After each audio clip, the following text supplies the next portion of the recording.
Hello बच्चों, आज हम पढ़ेंगे pair of linear equation in two variable की एक्सरसाइज 3.2।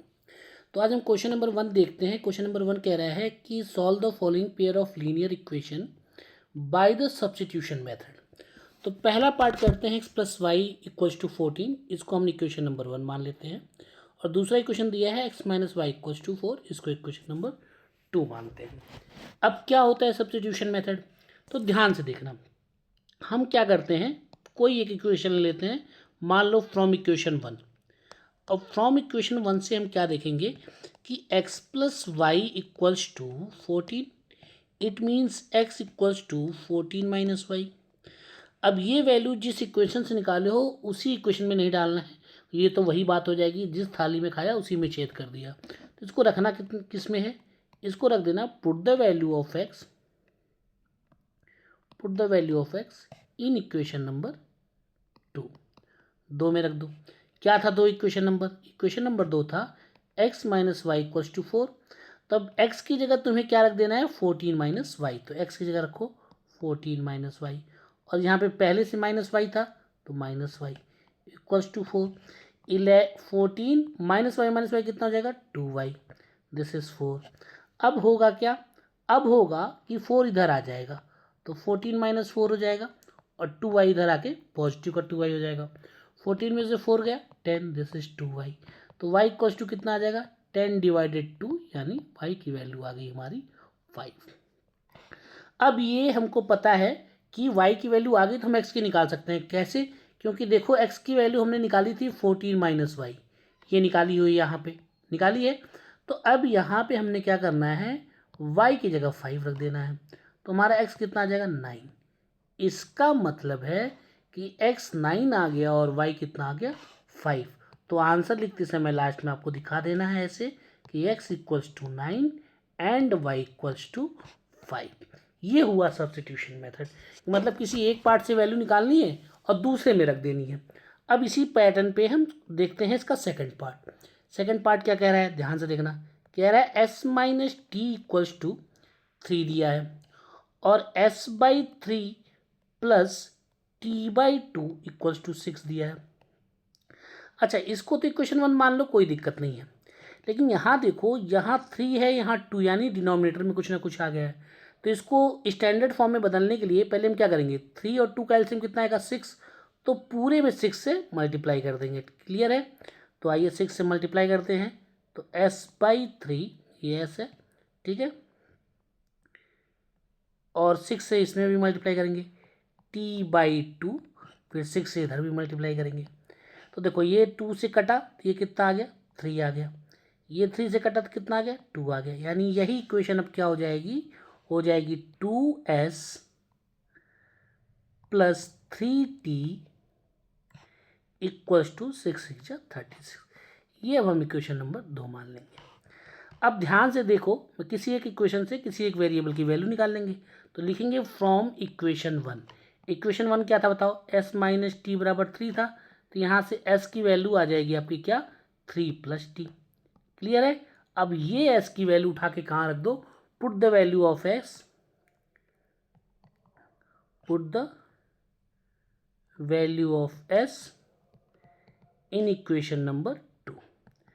अब इक्वेशन 2 में जब रखोगे तो ध्यान से देखना बेटा, 2s की जगह क्या रख दो, 3 प्लस टी, और क्या था यहाँ पे एक्स्ट्रा 3t था, तो this is 3t equals to 36। Solve करो, 2 3 जा 6, 2 into T 2t, this is 3t, ये कितना हो गया 36। अब क्या करो कि 6 जो है ये इधर आ जाएगा राइट हैंड साइड में, तो 36 से माइनस हो जाएगा, और इधर 2t और 3t मिलकर कितना हो जाएगा 5t।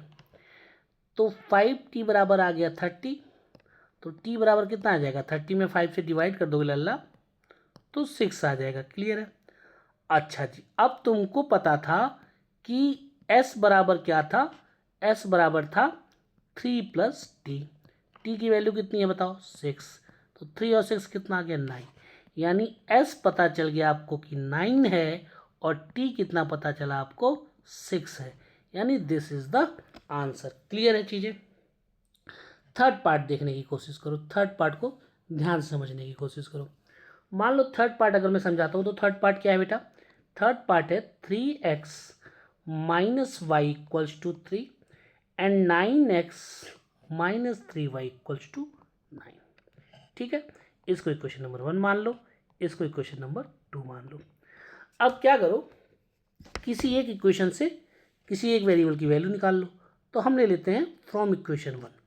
ऐसा नहीं है हमेशा इक्वेशन 1 लेना, आप इक्वेशन 2 से भी ले सकते हो, कोई दिक्कत नहीं है। 3x minus y equals to 3। तो y को राइट हैंड साइड लाओ बेटा, तो 3x और x को 3 को इधर लाओगे तो -3 हो जाएगा, यानी y की वैल्यू हमको मिल गई बेटा।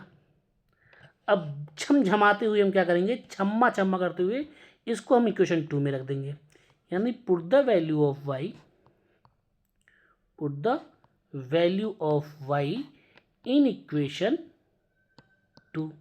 इक्वेशन 2 क्या था हमारा बताओ तो, 9x minus 3y equals to 9 यही था। तो यहाँ पे y की जगह बेटा ये वाली वैल्यू रख दो, ये जो लिखी है।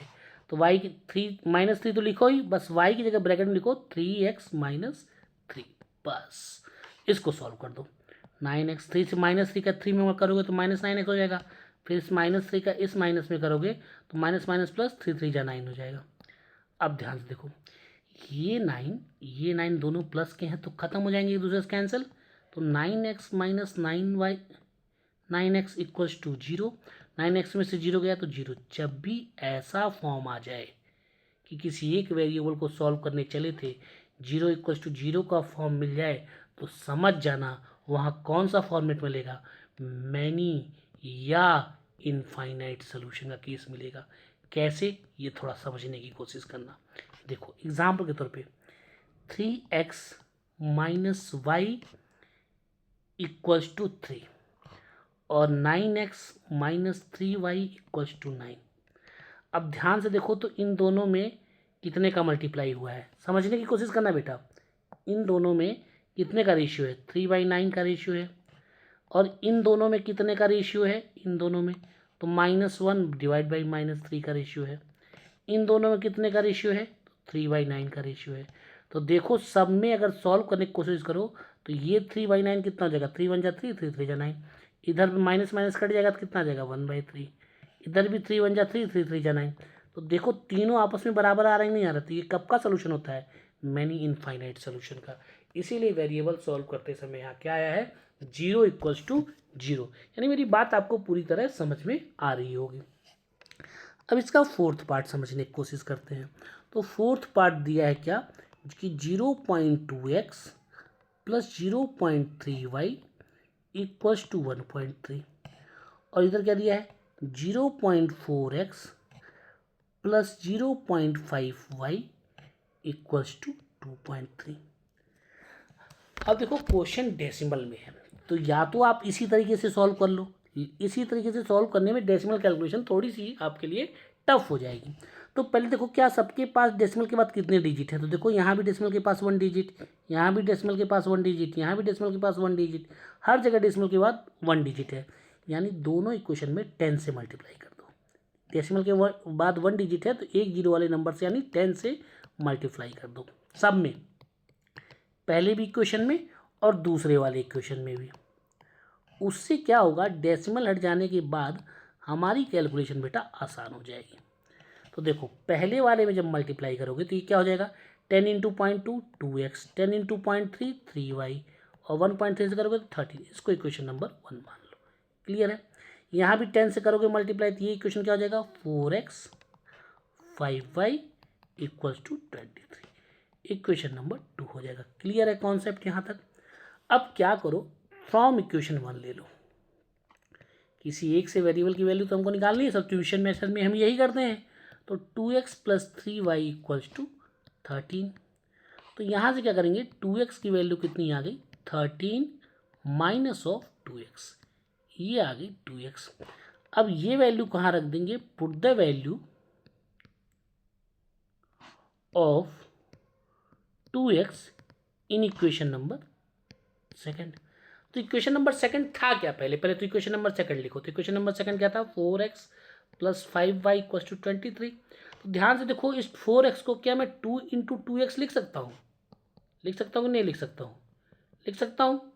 अब हम क्या करेंगे, 2x की जगह देखो ध्यान से ये वाली वैल्यू पुट कर देंगे, तो 2x की जगह आ जाएगा क्या 13 माइनस ये 3y होगा। यहाँ पे थोड़ा सा मिस्टेक है, इसको आप सही कर लीजिए, ये हमारा मिस्टेक है यहाँ पे। तो 13x माइनस 3y, तो यहाँ रखिए 13x माइनस 3y, क्लियर है, plus 5y equals to 23।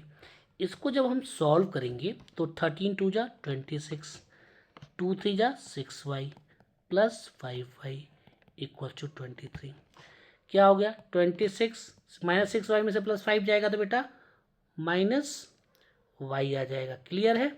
This is 23 को इधर लाइए और y को इधर ले जाइए, तो बताइए y की वैल्यू कितनी आ गई, y आ गया आपका 3। अब y 3 आ गया तो हमको पता है क्या, हमको पता है कि 2x इक्वल्स टू क्या हमने लिखा था 13 माइनस 3y लिखा था।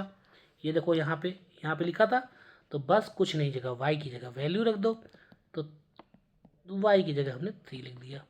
तो 13 3 जा 9 माइनस हो क्या दिया 4, तो 2x बराबर 4, तो x बराबर क्या आ जाएगा 2, यानी दो वैल्यू मिल गई हमको क्या, x बराबर 2 एंड y बराबर 3।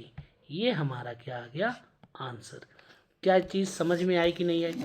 नहीं आए तो फिर भी आप कमेंट्स में बता सकते हैं कि नहीं आई।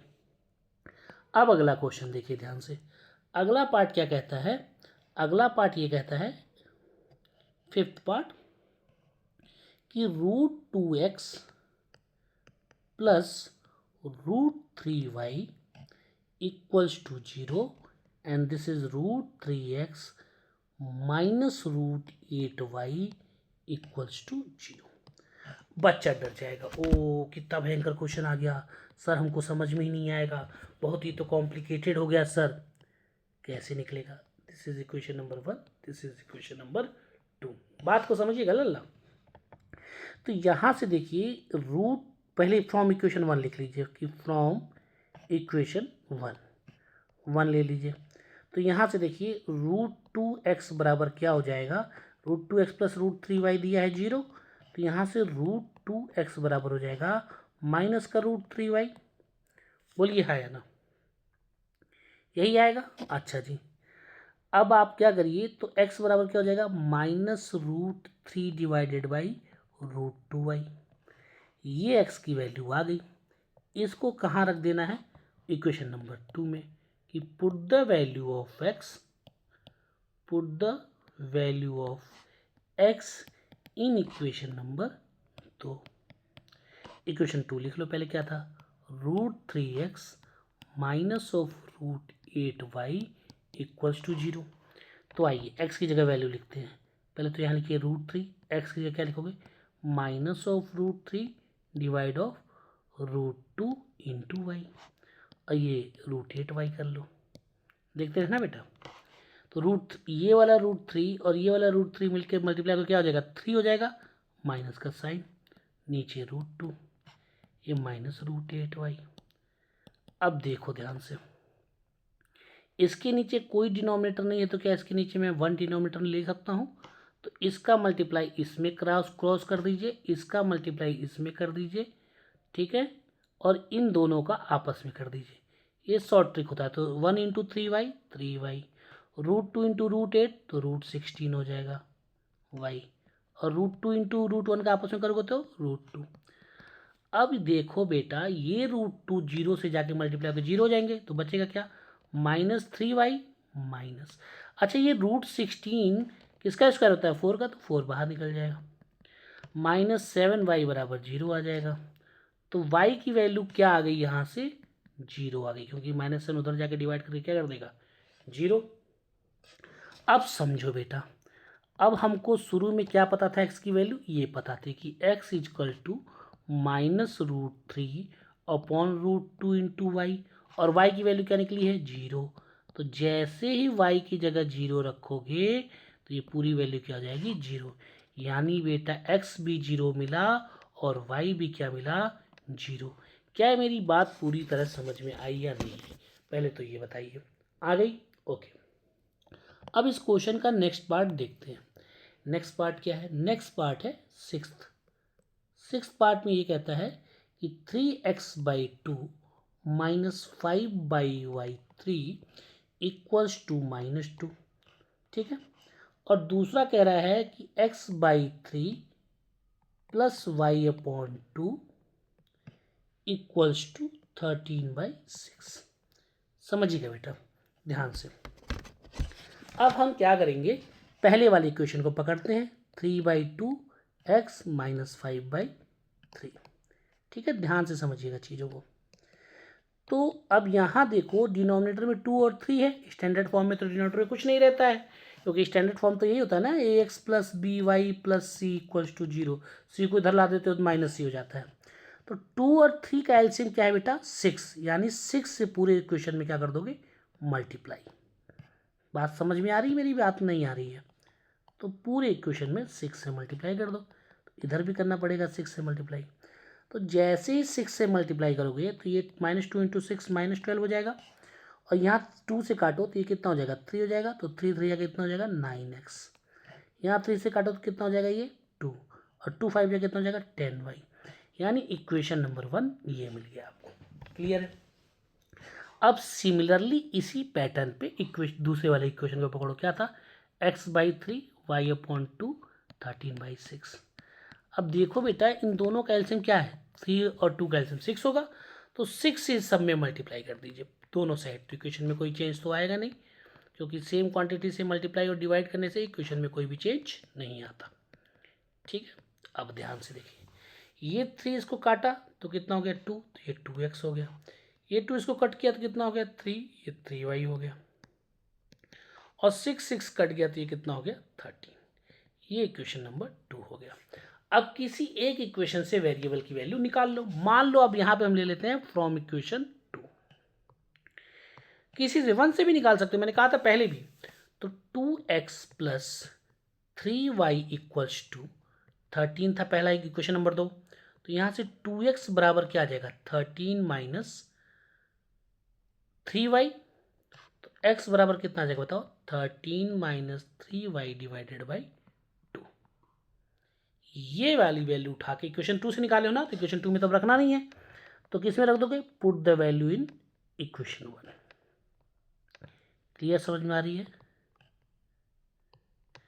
तो जैसे ही 1 में रखोगे x की जगह क्या रखोगे बेटा 13 माइनस 3y डिवाइडेड बाई 2। यही था आपका इक्वेशन नंबर 1। तो देखो x की जगह रख दिया हूँ। माइनस का 10y इक्वल्स टू -12। सॉल्व करते लाला, अब ध्यान से देखना। 9 का मल्टीप्लाई करो तो 9 और इंटू 13 117 हो जाता है, ठीक है। और 9 3 जा 27y, नीचे 2 -10y इक्वल्स टू -12। अब करो क्या कि इसके नीचे कोई नंबर नहीं है तो 1 मानो, यानी 1 का क्रॉस मल्टीप्लाई इधर कर दो, 2 का क्रॉस मल्टीप्लाई इधर कर दो, और 1 2 का आपस में कर दो। तो 1 का इसमें मल्टीप्लाई करोगे तो कोई फर्क नहीं पड़ेगा, 1 1 7 -27y होगा। लेकिन 2 का जब इसमें करोगे तो -2 इंटू 10, 2 इंटू -10 क्या हो जाएगा 20y माइनस का, और 2 1 जा कितना हो जाएगा 2। अब होगा क्या बेटा कि ये वाला 2 जाके यहाँ पे क्रॉस मल्टीप्लाई हो जाएगा, तो बचेगा क्या 117 इधर -27y और -20y कितना हो जाएगा माइनस का 47y। और 2 इस तरह मल्टीप्लाई कर दोगे तो 2 इंटू -12 कितना हो जाएगा -24। अब एक काम करो 117 -24 इधर आएगा तो क्या हो जाएगा +24, और 47y इधर चला जाएगा। जोड़ दो इन दोनों लोगों को तो ये कितना हो जाएगा 141 इक्वल्स टू 47y। तो y equals to 141 divided by 47, divide करोगे तो कितना आएगा 3। y की वैल्यू आपको 3 मिल गई। और x आपने क्या माना था बेटा, x माना था आपने 13 माइनस 3y डिवाइडेड बाई 2 माना था।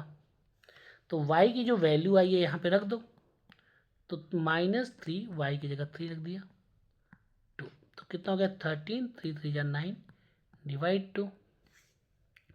13 में से 9 गया बेटा तो आपको क्वांटिटी क्या मिलेगी 4 डिवाइड 2 यानी 2, x की वैल्यू आ गई। तो आंसर क्या आया x equals to 2 and y equals to 3। ये आपका आ गया आंसर। इस तरीके से हम क्वेश्चन नंबर 1 के 6 पार्ट कवर कर लिए। क्वेश्चन नंबर 2 से हम करेंगे नेक्स्ट